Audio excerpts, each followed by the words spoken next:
Good morning and welcome to another episode of Steelers Morning Rush. I'm Alan Saunders. It is Tuesday, August 20th. The Steelers will be back on the practice field at UPMC Rooney Sports Complex in just a couple of hours. I'll be there, of course, with full coverage for SteelersNow.com, and then I'll be back on this YouTube channel and in your podcast feeds with another episode with Zachary Smith of Steelers Afternoon Drive later this afternoon. But today we're going to talk about something that I think for a lot of people was a highlight of the Steelers' second preseason game against the Buffalo Bills, and is at the same time an area that I am slightly concerned about, and that is the Steelers' punting game. And you're probably thinking, Alan, that's crazy. New punter Cameron Johnston might have been the best player on the field for the Pittsburgh Steelers at Acrisure Stadium last Saturday, and that, my friends, is correct.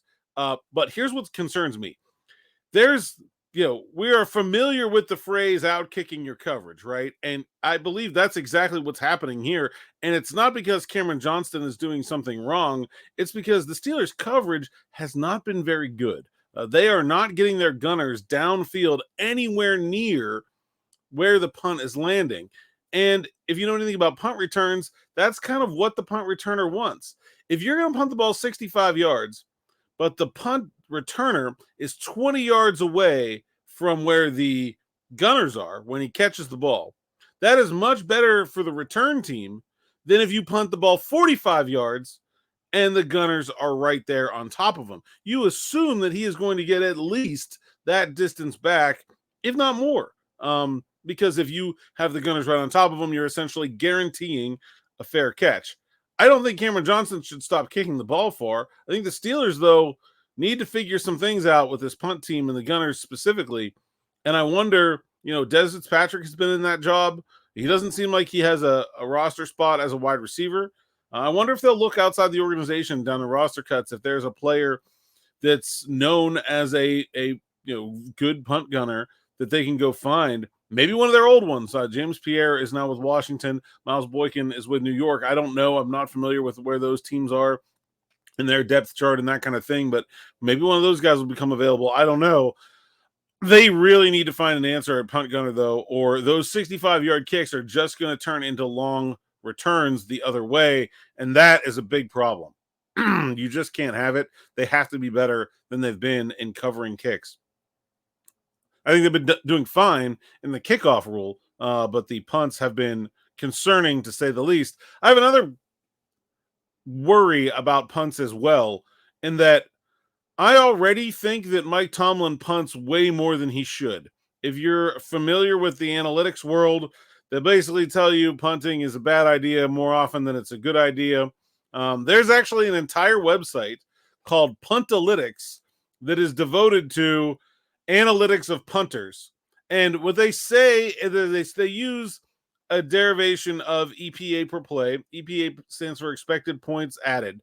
So it basically calculates what you've won or what you've lost at the end of every play. So basically, if I have the ball first and 10 at my own 20-yard line, how many points should I be expected to score on that drive? Well, it's like, I don't know, maybe one, right, as average. If I lose 5 yards and I get sacked, and now I have second and 15 in my own 15, I'm now going to score less points on average over hundreds of thousands of drives in the history of football.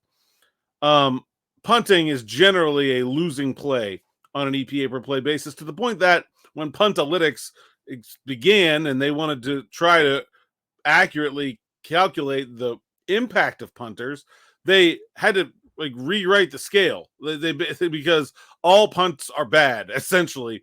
Not all, but the vast majority. But what they did was they calculate PEPA, what they call it, which is basically the EPA compared to an average punt. How did this punter do compared to an average NFL punt? Cameron Johnston was 7th in the NFL last year. He is very, very good, and he only had 66 punts. There were several guys with 75, 77, punts in the 70s, not that uncommon. So he was a very good punter and is a very good punter. But if he's punting more, because now Mike Tomlin is confident in his punter's ability instead of whatever he was when Pressley Harvin was struggling, those punts are going to be negative for the team because there's going to be more of them. If punts are bad and you're punting more often because you think you have a bad punter or a good punter than you did when you had a bad punter, that's going to be a net negative. And then if your punter is good, but the coverage unit is bad, then it can be a rather large negative. And the last part of this is, there are multiple skill sets involved in the punter position.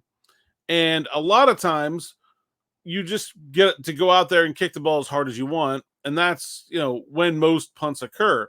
But particularly conservative head coaches, Mike Tomlin being one of them, often punt from within that 65-yard max distance to the end zone. He's punting from plus territory as much as any coach in the league, maybe the most. And you have to have very fine placement on those punts to keep them from going in the end zone. The Steelers had in the first preseason game against the Texans, they punted from the 44 and they got a net 24-yard punt when it went into the end zone. That's terrible. That's awful. Like, that's the worst possible outcome. And so that is a different skill set than being able to kick the ball 65 yards down the field. Just because a punter is good at one doesn't make him good at the other. And I worry that general faith in Cameron Johnston's abilities, which are clearly impressive, will sort of bleed over into faith in his ability to routinely pin guys inside the 5-yard line, which I'm not sure is necessarily warranted at this juncture. He is not a guy that has done that at an extremely high level in the past. So, listen, is the punting game a big concern? No. But if you look at this, last year on Pressley Harvin and Cameron Johnston each had the same number of punts down inside the 20. So like there's, I don't know. Just adding a punter with a huge leg does not give a team a better punting game in general, I think is where I'm cautioning here. And the rest of the parts of this, the coverage and the head coach, I'm a little skeptical about. So is this a big deal in the whole? No, not really. But I think it's something I've been thinking about and something I wanted to bring up. And also do want to give Johnston credit. He is an incredible punter, and he kicks the heck out of it. The Steelers need to do a better job around him, and we'll see how well Mike Tomlin is able to use him. That's all we've got for today. We've got practice coming up a little bit later. We'll have more after that. I have a favor to ask you. We had a little bit later episode yesterday, and I kind of got the gears turning. What time would you like to listen to the Steelers Morning Rush? If you have been listening, or if you're a new listener to this show for the first time, give me a time in the comments when you feel like would be the perfect time for this to be posted. I've been shooting for about 9. This one's going to be a little bit after that. If there's a better time, let me know. And maybe we can find a sweet spot that gets everybody there. Morning cup of Steelers Morning Rush when they need it. So let me know, and we'll try if we can make that happen. Thanks for listening. Thanks for watching, and we'll see you next time.